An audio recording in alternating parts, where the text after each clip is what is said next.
home one night, took me out to these sleeping places. Midnight. Bree, turn around. Who was driving? And then let me get your Yeah, body. you didn't want to get picked up. Look at me. Yeah. Oh, really? Peanut butter sandwich. Here, eat this. You might as well take But I it think because then the- you gotta be there. The refrigerator, we had all that stuff in, it had a lot of fruit in it, and I can taste the fruit. Might as well just throw it I away. taste it. Hi, Josh. I got a bunch of Maybe it's stuff. just me. That's imagination.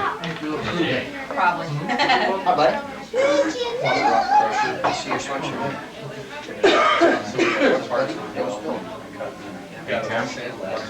Oh, you look beautiful. Is that your Christmas dress? Yeah. All right. Hi, Scott.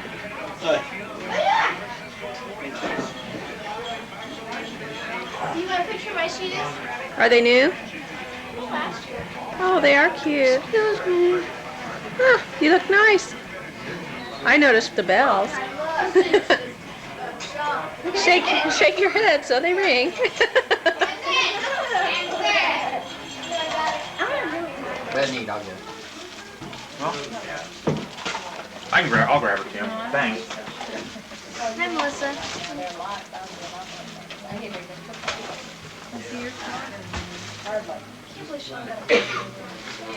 What should I do with the bag?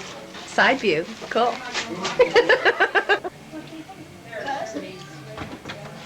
There's a whip. Oh, it's on you. It's in the hammock. You have me? Oh, I didn't have you. Your mom had you. I'll look by the cold outside. Can I start reading? Yeah. Wait, short skirt. Sorry. Be quiet. Okay, I'm gonna start reading. She's gonna start reading. Can you turn off the CD? It's not my CD.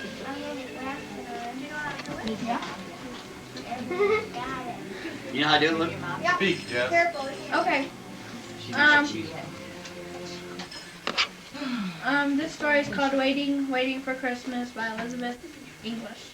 Wait a minute, you should stand up in the middle and read it. No. Yeah. Oh, No. all right. Project. Project. Oh. Herman and I finally locked our store and dragged ourselves home to South Caldwell Street. Wait a minute. It was 11 o'clock p.m., Christmas Eve of 1949. We were dog-tired. Ours was one of those big old general appliance stores that sold everything from refrigerators and toasters and record players to bicycles and dollhouses and games. We'd sold almost all of our toys and all of the layaways, except one package, had been picked up.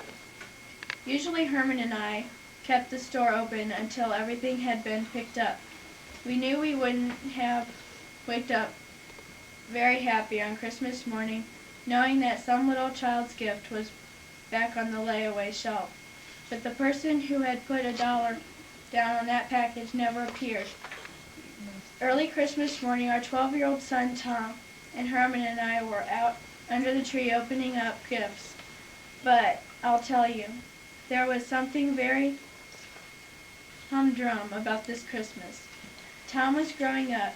He hadn't wanted any toys, just clothes and games. I missed his childish exuberance of past years. As soon as breakfast was over, Tom left to visit his friend next door, and Herman disappeared into the bedroom, mumbling, "I'm going back to sleep." There's nothing left to stay up for anyway. So there I was alone, doing the dishes and feeling very let down. It was nearly 9 o'clock a.m.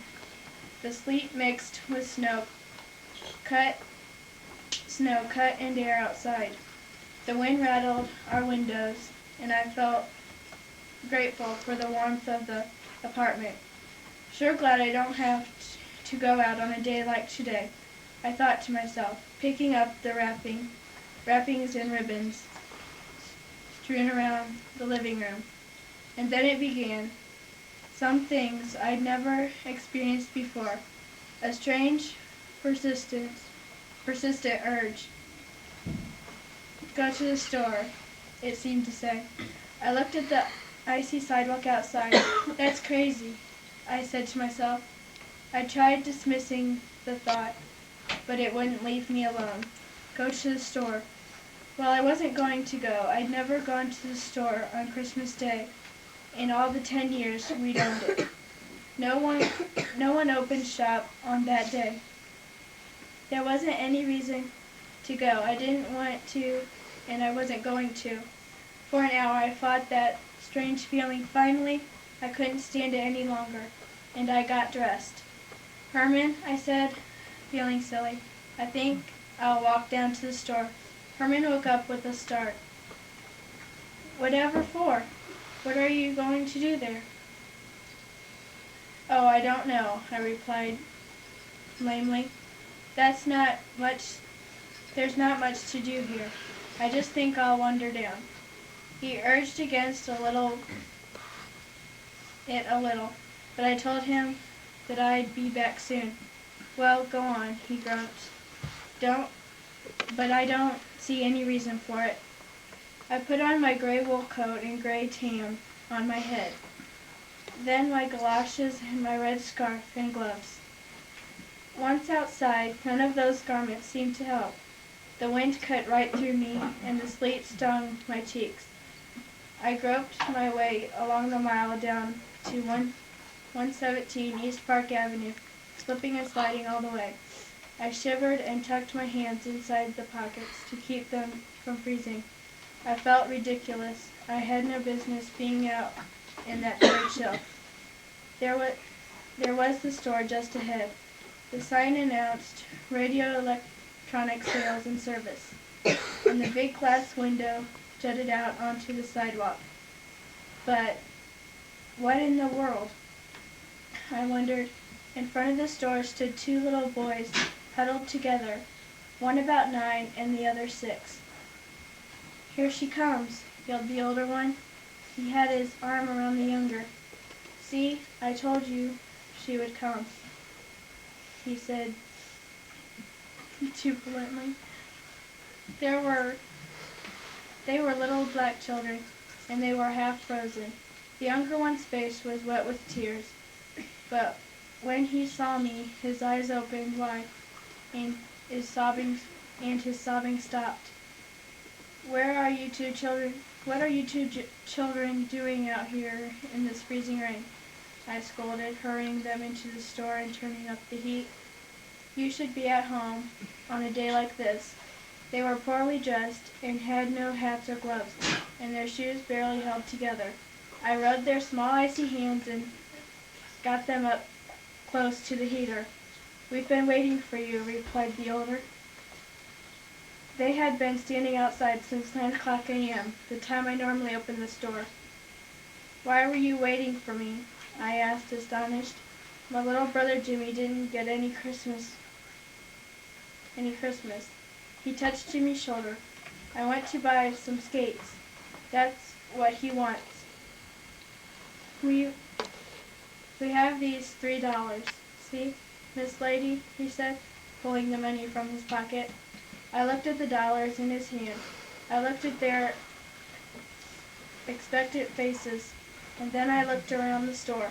I'm sorry, I said, but we've sold almost everything. We have no skate. Then my eye caught sight of the layaway shelf with its one lone package. I tried to remember. Could it be? Wait a minute, I told the boys. I walked over, picked up the package, unwrapped it, and miracle of miracles, there was a pair of skates. Jimmy reached for them. Lord, I said silently, let them be his size. And miracle added upon miracle, they were his size. When the older boy finished tying the laces on Jimmy's right foot and saw that the skate fit perfectly, he stood up and presented the $3 to me. No, I'm not going to take your money, I told him. I couldn't take his money. I want you to have these skates, and I want you to use your money to get some gloves for your hands. The two boys just blinked at first.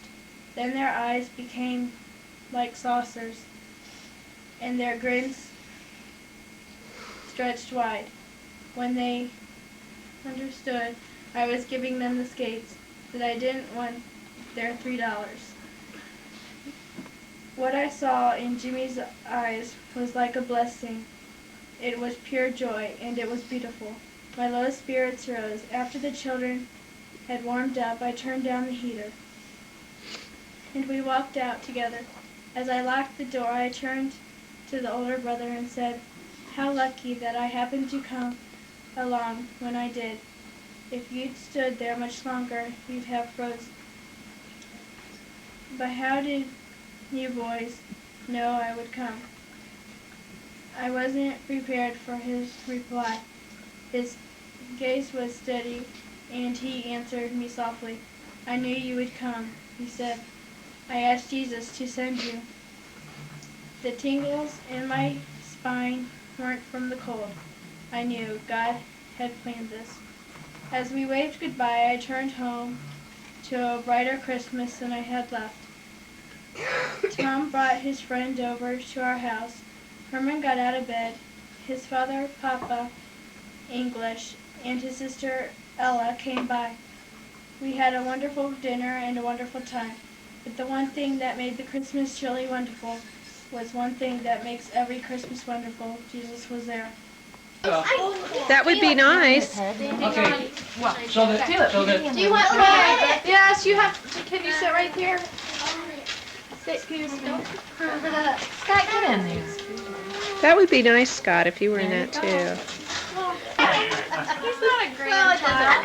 He can be in both. I get my own shot solo. We want you with us. You got to move forward. The loser side. Lisa. What did you do, Lee? Where's that from? My eyes. Thanks, April. I'll look at it in a Hey, minute. Jess. Jess. It looks okay. Mom, there's something. Mom, Yeah, I know, they're cute. purple and white ones. Oh, really? What other size? Is there anything?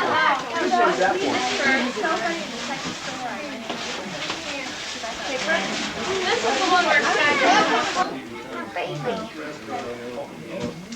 Mom.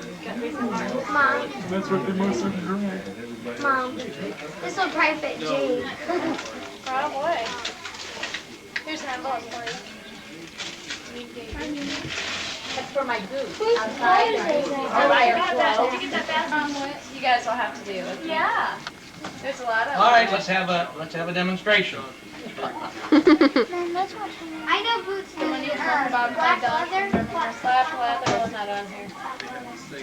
Buff money. Yeah. Well, there may be some like it. You know, I'd buff.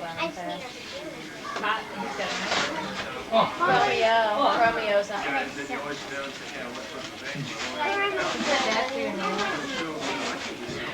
Oh, it has to be on it. I just want to get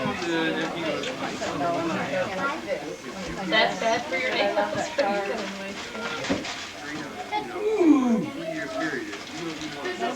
Everybody else. Excuse me, honey. Give those to the people. That way. He doesn't know. Here, let me hold you in. Oh, you got it? Well, I'm getting a nice shot. I got a nice shot of you I was in the just- butt. Delaying the action. Oh, all right. Now we won't let you look at Eagle it. with the flag. Eagle holding the flag. That's neat. Wow. Scissor cuts Mickey Mouse. or Schirmschnitt are intricate designs made with spatial scissors on paper. Some of the same techniques of centuries ago are used in designing each design. These designs are actually cut to assure authenticity and No, integrity. it's a rope. The game is It's red. probably initialed before framing. I love this slippers. Oh, but did you have fun? Wow, that's pretty. Thank you, you guys. You're welcome. Ooh, that's pretty. Yeah. Oh, I walked around and showed everybody. That's real pretty. That is real. Guys? You're welcome. Anything like that. Yeah, I never have either. Great, Deb.